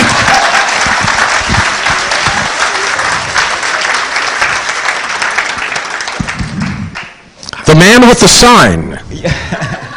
You've got 1 minute. My name is Bones, and I'm just wondering if there's it's possible to get all the speakers to come up with a solution for the speeches that they make, rather than just give us the problems that I know we all know there's all kinds of problems, but what I'm thinking is maybe we ought to be focusing on solutions. So maybe each speaker comes up with a solution, so we can all take home a solution that we can work on. I think you'll find at these events that most of them will give you that as they wrap it up at the end of their own speech. Yes, David? Don't give him the microphone. George, what do you think is the truth? What do you believe? You interview so many people. I mean, it must be amazing. Night after night, you're in that control room. You're talking to these people, and you hear so much stuff. And I just want to... We never really get the chance to talk very much, and I'd love to just sit down and ask you, with all this stuff you're hearing all the time, what do you think is going on? What do you really believe? Which of this stuff that you've heard do you actually resonate with, and what have you taken from it? Well, you asked the question, what is the truth? Here's my answer. I don't know. I don't know. You know, I was raised to appreciate other people, not to hurt them, to try to help them as much as I can. And I think that's all most people want out of life. Just an honest shot at something. You know, we're human beings and we're subject to all the frailties of life, the ups and downs, you name it.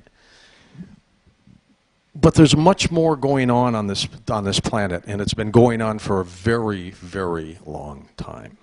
You have groups of people who, for whatever reason, want to manipulate and control. And I did not understand that, nor did I believe it 10 years ago. But the more I began to talk to people and folks like Jordan Maxwell, and I believe Jordan's going to be here. Good. I began to realize, you know what, there's something to it. So when you ask the question, what is the truth? I don't know, but I'll tell you what, I'll never stop looking for it. That's for sure. Yes. Hi. Hi there. I'm Laura Eisenhower, and my question has to do with how do you handle like the disinfo battles that happen in the truth movement? You know, if there's anybody that's, you know, being brought to your attention to maybe be silenced because somebody believes they're disinfo, or vice versa, where, you know, there's these dilemmas that are going on.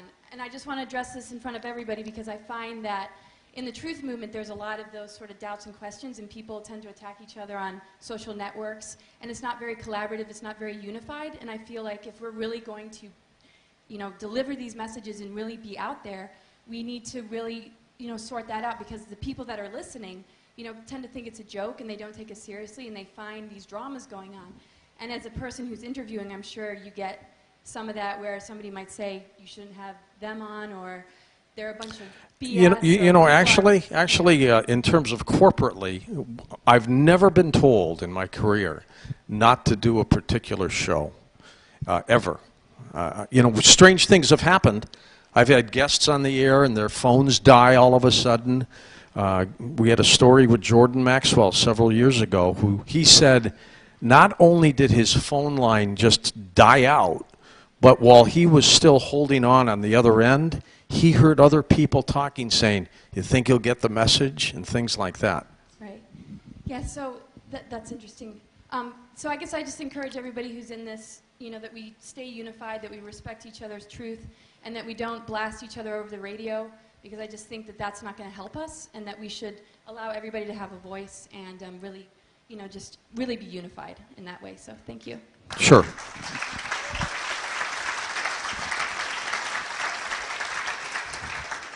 Hi, George. Frederick Fox. Would you or Sean like to comment on an article in the paper recently of a heretofore unknown civilization that was found in southern Saudi Arabia that's over 9,000 years old? Michael Cremo, who's a regular guest on Coast to Coast, of course, believes that civilizations are millions and millions of years old. And I agree with that. I believe that. So when you say 9,000 years old, absolutely, entirely possible, but they're much older, much older.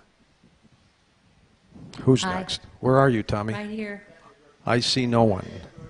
Hello? Hi, I'm here. Hi. And you're there. And I appreciate you. Thank you for I wanted appreciating to me. say something about the question about what is the truth. I don't think that there is any the truth. There are many truths. That's the answer to me to what truth is. There are many. What's true for you is true for you. What's true for her is true for her.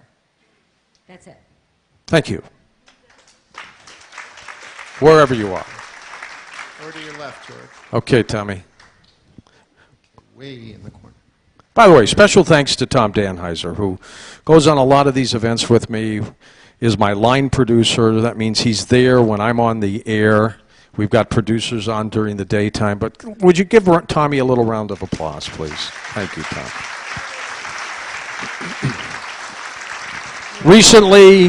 Recently engaged to a wonderful woman, and we wish you all the best. Thank you. Hello, George. Hi. Yeah, my name's Jerry. I have a internet talk show on Blog Talk Universal Truth Evolution. Congratulations. Thank you. I was wondering if you had any advice for any young firebrands like myself looking to talk to the world about these issues and not get crucified on air.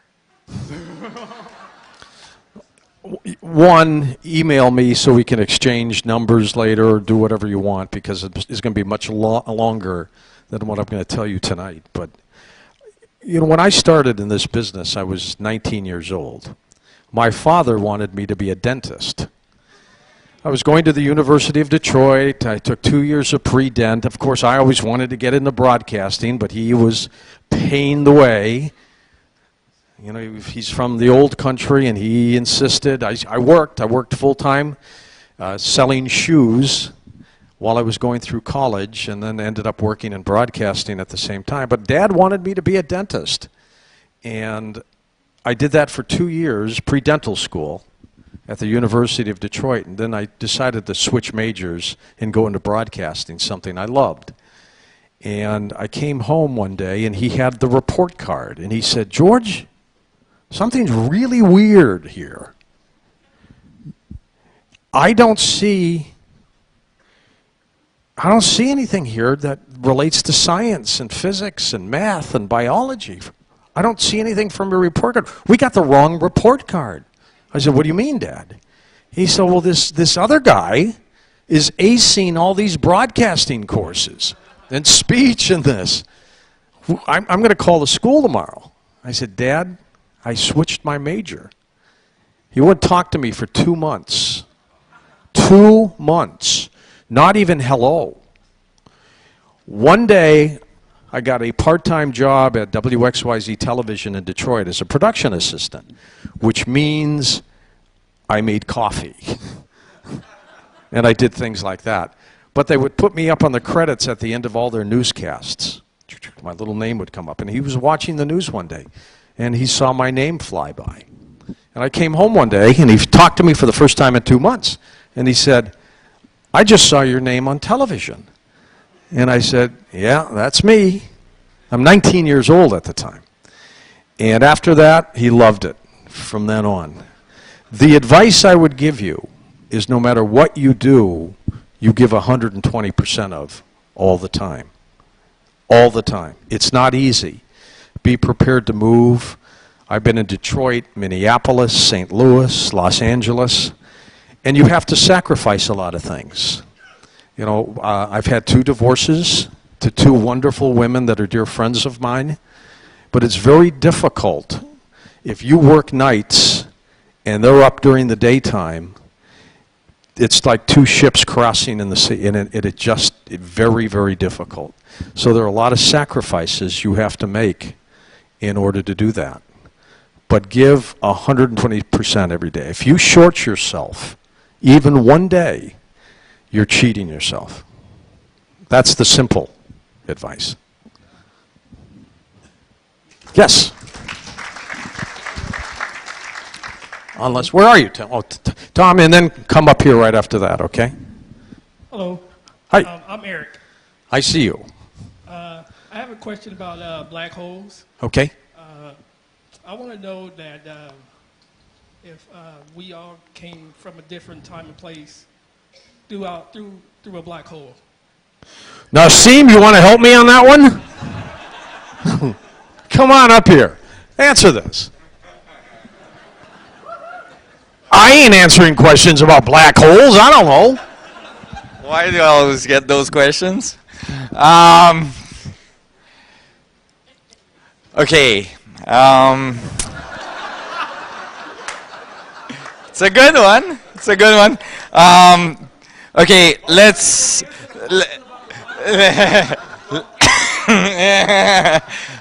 say that from what I've been able to find, everything's a black hole. From infinitely big to infinitely small. We all emerged from one, right? And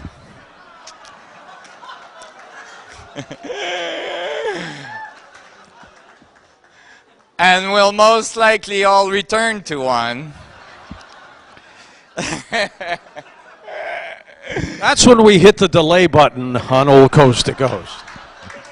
Who said that physics can be sexy? And I think that it's a really good question. I think that when we look at the universe that we live in, we can see fractal divisions to infinity. Everything has infinity at its core. We are infinite being going through different iterations and cycles, and we're infinitely learning about ourselves. And in that sense, we all came out of black holes. Thank God. Thank God you didn't ask him about star explosions. Hello, George. My name is Mary Jane. I'm Hi, a Mary long-time Jane. listener. And with all that's going on the planet and all I've known about for a long time, how do we stay out of the fear space? I couldn't hear that right How at do the we stay out of the fear space? Well, that is a tough question, because fear motivates a lot of people. And a lot of people understand that by scaring people, you capture them.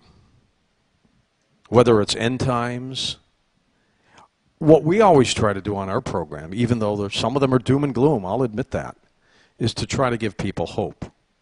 I, for example, don't think the end of the Mayan calendar date of 2012 means the end of us at all. I think it's going to be the beginning of something. I think it, as I've said all along, I think we're all in this together. Whatever happens on this planet, we're in it together, and there's no reason to be afraid. And if you believe in a spiritual realm of life after death, as much as I want to stay here as long as I can, it doesn't end. And if you truly understand and believe that, the fear starts going away a little bit.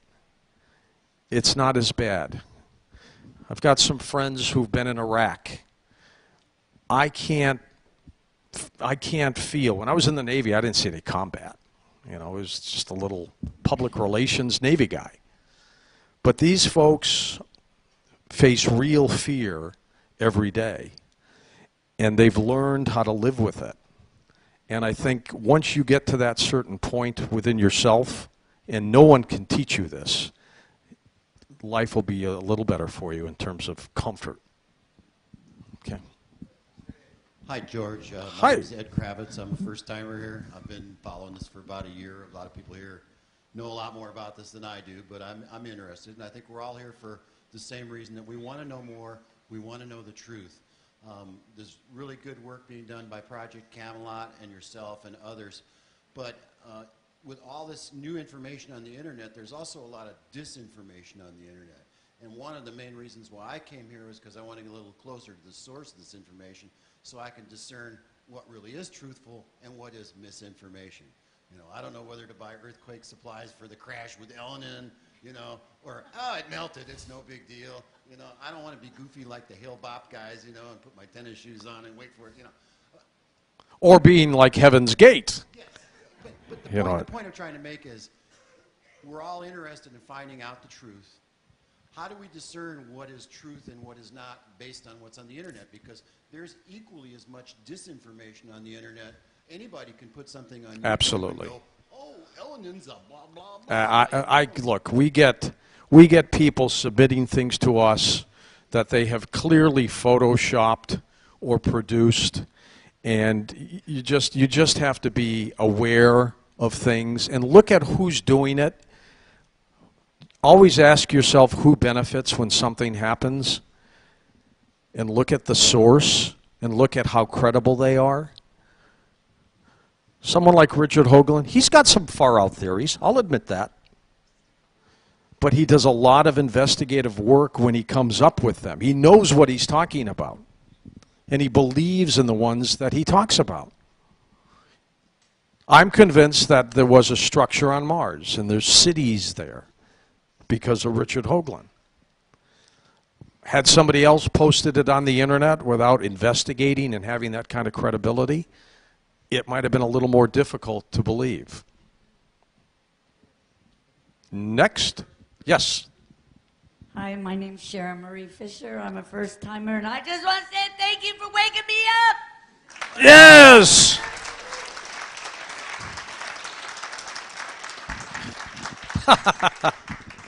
Thank you, Sharon. To your left, George. Hi, George. Hi. I just wanted to thank you for being such a gracious host to your show and to all the wonderful people that you have on it. A few years back, I got to see you on Larry King and kind of the start of the validity for him and UFOs, and you handled the show so eloquently. And Thank you. Would you take his mic away, please? I'm kidding. But your show is a great form, and the people you have are great, and I know a lot of people here would agree to that. I've been an abductee since I was a child. I've had many experiences. Even pulled an implant out of my knee when I was about 9 or 10 years old. And I remember sitting underneath the street light in this cul-de-sac that I lived. And I had this strange feeling in my knee for such a long time, like a springy feeling. And little by little, I pulled this thing out, and it was like a little small tooth, looked like a shark's. Amazing. So over all the years of 1983, I got to see the UFO phenomenon firsthand in Laguna Beach, a disc going into the ocean from a distance, but clearly something that was unusual. 10 years later, in '93, looking to the south from Laguna Beach, where I resided, was the same similar phenomenon where a lot of different moving light objects doing 90-degree turns. Oddly enough, when there was many, then all of a sudden there was 3 combining, and then as one, they just all shot off into the distance. A story that I've heard many times, and but your show gets us thinking, and it's just wonderful every night at 10 o'clock to be able to turn the program on and not know what's going to happen. And at the end of the show, when you're done, you sit back and you say, God, that was fascinating. I don't know how they do it every night. Thank you very much. Well, you're welcome. Thank you. Sometimes I go in there at 10 o'clock and I don't know what's going to happen. George, this is our last question for the night. All right. Yes. When can we get this party started and start meeting each other? Pretty darn soon. I came to meet people who are, have the same questions as I do and thinking along the same lines as I do. I'm here to have fun and meet everyone. Okay. Well, as they said in one of those old movies, party down, folks. We'll do it. Carrie, you want to come up?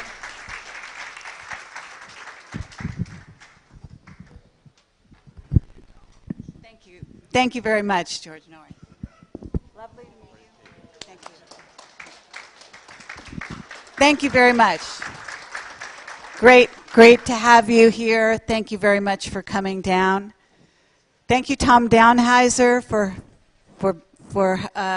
helping with the question-answer section, introducing George. Thank you both very much. Give them a good hand.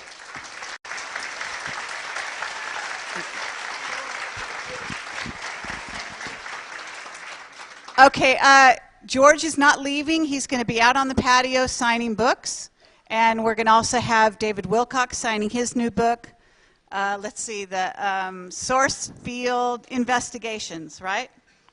And I think we're going to have, let's see, Dr. Turi is also going to be out there. I think he's going to sign books, right? Am I right? Okay, and we're going to have a party. So, so there are drinks and, you know, whatever else you want to get involved in. And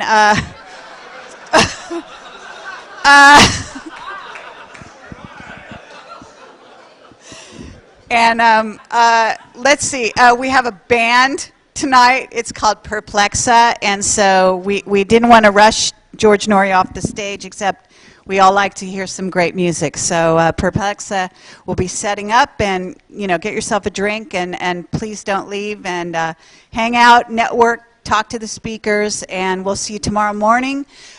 Sharp and early for Rich Dolan, who will be really incredible, and Bill and I will be on stage introducing him right beforehand, so that's at 8:30. Get here early because we expect there to be a mob out there buying tickets, the ones that haven't bought it online already. And thank you, world, for viewing us, and hope you enjoyed it, and come back tomorrow.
and beat the heck out of Richard C. Hoagland.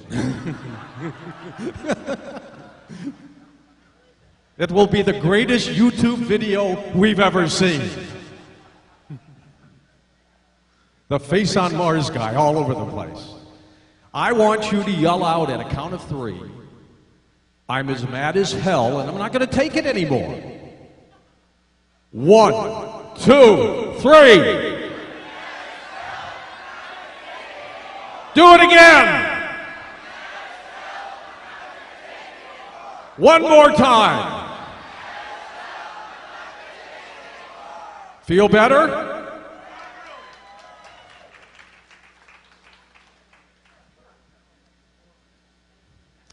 I do. You all look foolish.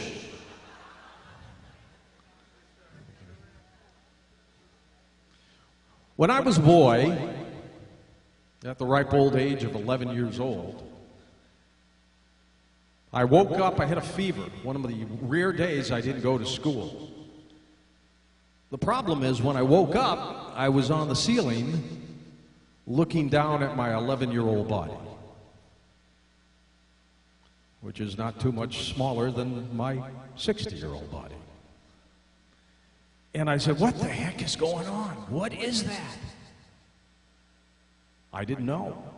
At that point, it rammed me back into my body. I had an astral projection. It was my very first one.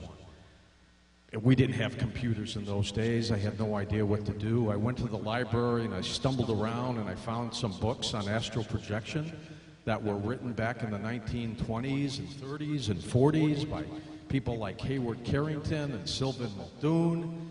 And I figured out that's what happened to me. And I wanted, at the age of 11, to unravel these mysteries, to find out what is going on, what is happening.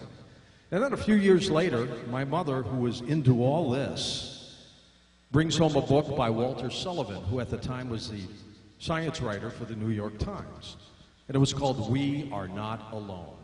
And is about his theories that life in the universe, like us, is teeming. It's everywhere. Everywhere. And I was hooked. And then when Look magazine came out with its story on the Betty and Barney Hill abduction case, that was it. I said to myself, I want to go into broadcasting. I want to be able to unravel these stories because it's the easiest. Wake and Aware, how about a round of applause? You guys look great. What a great crowd. So, by applause, how many of you listen to the radio? Okay, well, our MC for tonight is a 3-time Emmy Award winner, and he's your host of the nationally syndicated Coast to Coast AM. Ladies and gentlemen, please put your hands together for Mr. George Noory.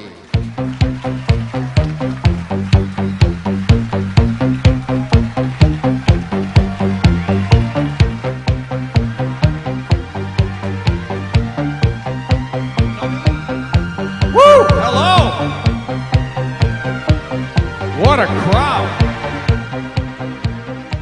You know, it only takes a crowd like this to get me not to go into work tonight. Oh my God, I'm almost on. We've got some help tonight. How is everybody? Are you awake? Are you aware?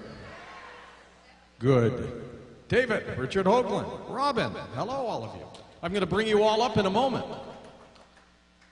Where are you all from? All over the place or just California? Remarkable. Talk about being aware. Listen to this story. I was at a drugstore today,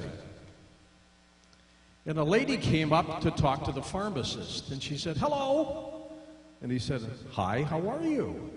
She said, well, I need some cyanide. The pharmacist says, what? I need some cyanide. I said, lady, I am not going to give you cyanide. What do you need it for? I'm going to kill my husband.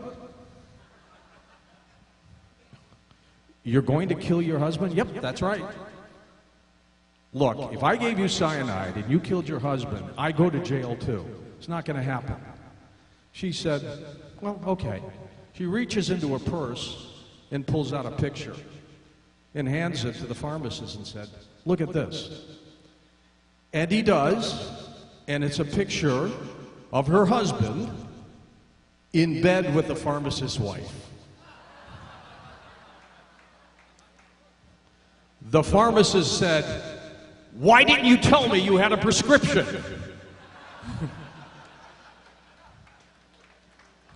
It's a way to interview people like most of you who are guests here at this event.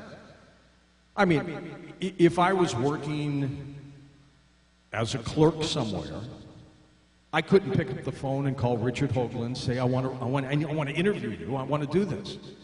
He doesn't have the time for all those calls. But if I was a broadcaster, he would pick up the phone. And God, he never hangs up.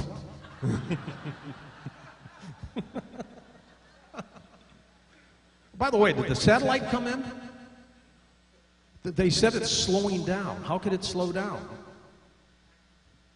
All right, now they're talking about Saturday, so that's weird. So I figured, okay, I'm going to go into broadcasting. I can interview people like Richard Hoagland, and I can get to people, and that's what I'm going to do for a living. That's what I want to do for my career. And while I was doing all that, I was doing all kinds of great scientific things in our family basement in Dearborn Heights, Michigan. I had a chemistry set, and I was blowing things up. I was reproducing baby hamsters and timing the gestation period to know exactly when they'd be born. I learned things about science that you can't believe. Did you know that if you put the female hamster into the male hamster's den, she will eat him? Did you know that? To breed. But if you put him into hers, things will be fine. Did I get that right? Yeah. And then they're fine and they breed. Guys, just remember that.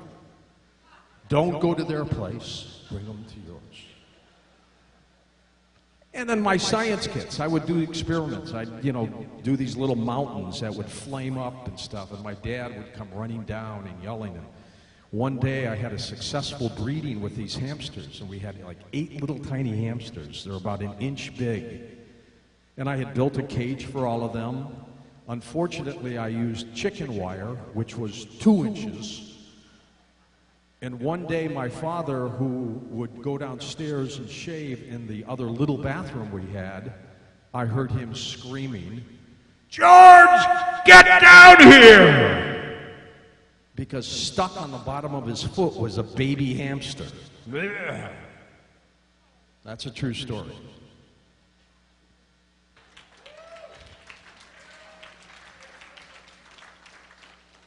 How many of you believe in heaven and hell? Just one? Two? I've told this story at some of my other events. How many of you have been to some of our other events?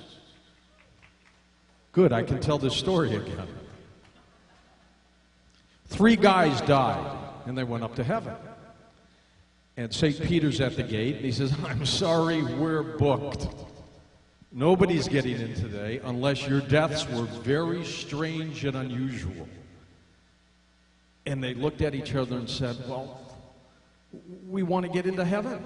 And he said, "Well, I tell you what, let's start with you. Tell me what happened to you. How did you die?" And this guy said, "Well, let me tell you something. I've been married 20 years. I've got a lot of these marriage jokes. I don't know why. He said, I've been married 20 years, and I had a suspicion something was going on with my wife, and so I left work early, and I came home to our 25th story apartment in Manhattan, and I figured she was in there with somebody, and so I burst in the door, and she was in bed, but she was alone. But I was convinced something was going on, and I just felt like an idiot, so I went outside on the balcony, and I'm looking, and I see this guy in his underwear holding onto the ledge. And I went, son of a gun. So I start stepping on his fingers. I start pounding his fingers. I start doing everything I can to make this guy fall. Finally, I went in and got a hammer. I start hammering his fingers, bloody red. He let go. And he falls all the way down, but lands in a bush.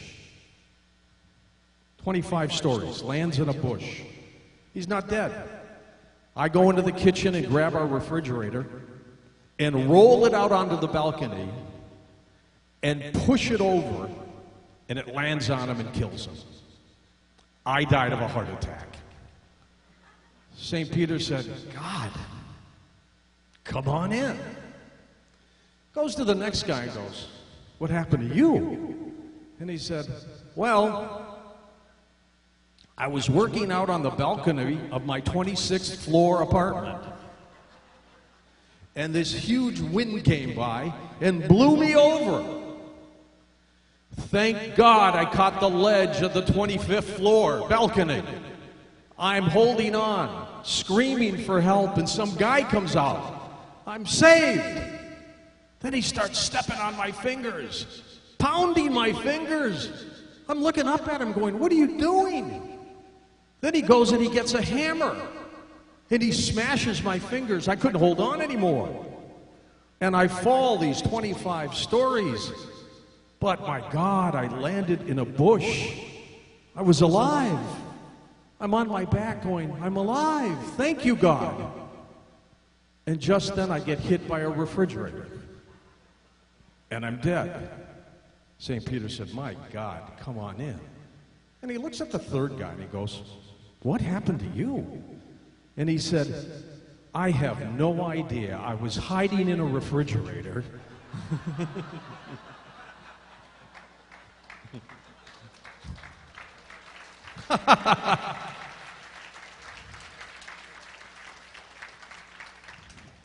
You know, this is fitting that the subject of this event is called Awake and Aware. Because I think today, more than ever, we need to be awake and aware. There's just too much going on this planet right now. How many of you, just with a scream and a yell, feel as if we're getting the short end of the stick? Perfect. Which leads me to this. We're going to do a very brief little stress reducer for you. My favorite movie is the movie Network. I always wanted to do a TV talk show like that. Howard Beale, played by the late Peter Finch. When he comes out and he talks about government, and he says, all we want is to be left alone. Let us have our toasters and our radial tires and our TVs. Just leave us alone. And he said, but I'm not going to leave you alone. So I want you just to cleanse yourself for a moment. Trust me on this. After this brief exercise, you'll feel better.